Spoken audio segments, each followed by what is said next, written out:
By the way, আমি কিন্তু যে সকল কথা বলছি আমি কিন্তু সরকারের কেউ নই, নাগরিক, এবং আমি যে কাজটা করছি একজন নাগরিক হিসাবে করছি, নাগরিক দায়িত্ববোধ থেকে।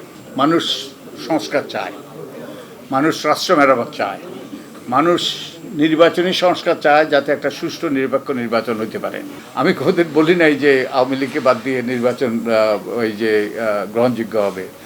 আমি যেভাবে বলেছি সেইভাবে তার উল্টোভাবে উপস্থাপন করা হয়েছে। সেপ্টেম্বরের 9 থেকে 19 তারিখে 19শে সেপ্টেম্বর এই গবেষণাটা করা হয়েছে। এখন যদি আমরা গবেষণাটা করি, এটা যদি রিপিট করি, আমি নিশ্চিত আমাদের ফলাফলটা ভিন্ন হবে।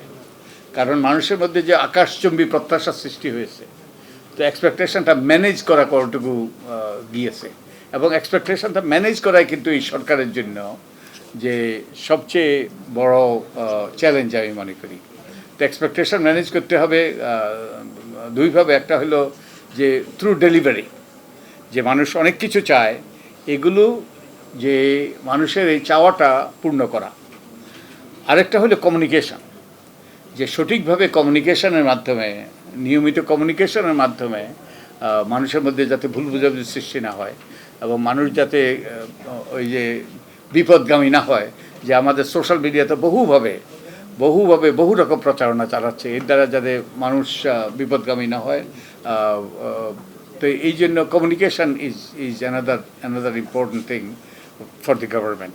মানুষ সংস্কার চায়, মানুষ রাষ্ট্র মেরামত চায়, মানুষ নির্বাচনী সংস্কার চায় যাতে একটা সুষ্ঠু নিরপেক্ষ নির্বাচন হতে পারে, এবং এটা গুরুত্বপূর্ণ। আমাদের নির্বাচনী ব্যবস্থাটা ভেঙে পড়েছে, আমাদের নির্বাচনী ব্যবস্থা থেকে নির্বাসনে পাঠিয়ে দেওয়া হয়েছিল। কিন্তু এটাই কি যথেষ্ট কিনা আমাদের আজকে সুস্পষ্টভাবে আমাদের অনুধাবন করা দরকার, নিজেদেরকে জিজ্ঞেস করা দরকার যে হ্যাঁ, আমাদের কিছু দায়িত্ব আছে। আমাদের বস্তুত আমাদের দায়িত্বটা হলো কারিগরি কিছু এই যে সুপারিশ করা। যেমন আমি যেই কমিশনের সাথে যুক্ত, সেই কমিশনের দায়িত্ব হবে যে কিভাবে সুষ্ঠু, নিরপেক্ষ এবং অংশগ্রহণমূলক নির্বাচন নিশ্চিত করা যায়, গ্রহণযোগ্য নির্বাচন নিশ্চিত করা যায়। তার কতগুলো টেকনিক্যাল সলিউশন আমাদের অভিজ্ঞতার আলোকে, বাইরের অভিজ্ঞতার আলোকে, এবং জনগণের সাথে বিভিন্ন ওই স্টেক হোল্ডারের মতামতের ভিত্তিতে কি কি করণীয়, কি কি করা দরকার, কি কি পরিবর্তন করা দরকার, আমাদের আইন কানুনে কী কী পরিবর্তন করা দরকার, আমাদের এই যে নির্বাচনী পদ্ধতিতে কী কী পরিবর্তন করা দরকার, যে সকল প্রতিষ্ঠানগুলো নির্বাচনের সাথে যুক্ত আছে তাদের মধ্যে কী পরিবর্তন করা দরকার, কিছু কিছু সাংবিধানিক সংস্কারেরও দরকার আছে, সেখানেও কী কী পরিবর্তন করা দরকার, এগুলো সম্পর্কে আমরা সুপারিশ দিতে পারি।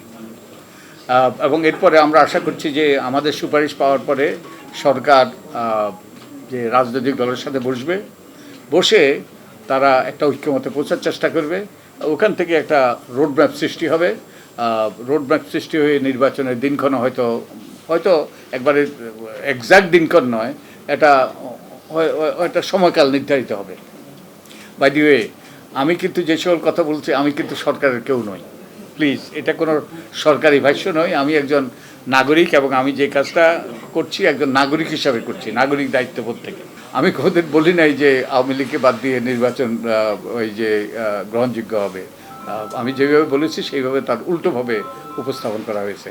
আমাদের রাজনৈতিক সংস্কৃতির যদি পরিবর্তন না হয়, আমাদের রাজনীতিবিদরা যদি যেটা তারা অঙ্গীকার করেন, জনগণ যেটা চায়, সে ব্যাপারে যদি তারা ক্ষমতা যাওয়ার পর আন্তরিকতার সাথে সেটা বাস্তবায়ন না করেন, তাহলে সবই হবে পণ্ডশ্রম।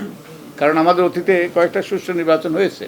91 সনে সুষ্ঠু নির্বাচন হয়েছে, 96 সনের সুষ্ঠু নির্বাচন হয়েছে, 2000 সালে যে নির্বাচন হয়েছে, 2000 না 2001 যে নির্বাচন হয়েছে, হ্যাঁ কিছু কিছু প্রশ্ন ছিল, 2008 নির্বাচন নিয়েও কিছু প্রশ্ন ছিল, কিন্তু তা সত্ত্বেও মোটামুটি আমাদের সকল নিরপেক্ষ পর্যবেক্ষকদের মতো সেগুলো গ্রহণযোগ্য নির্বাচন ছিল। কিন্তু এর সুফলকে আমরা পেয়েছি। তো আমাদের সুফল যদি পেতে হয় তাহলে আমাদের রাজনৈতিক সংস্কৃতি পরিবর্তন দরকার। এলো মুক্ত চিন্তার স্বাধীন দৈনিক খবরের কাগজ। এখন খবর হবে নিখাত, নির্ভীক,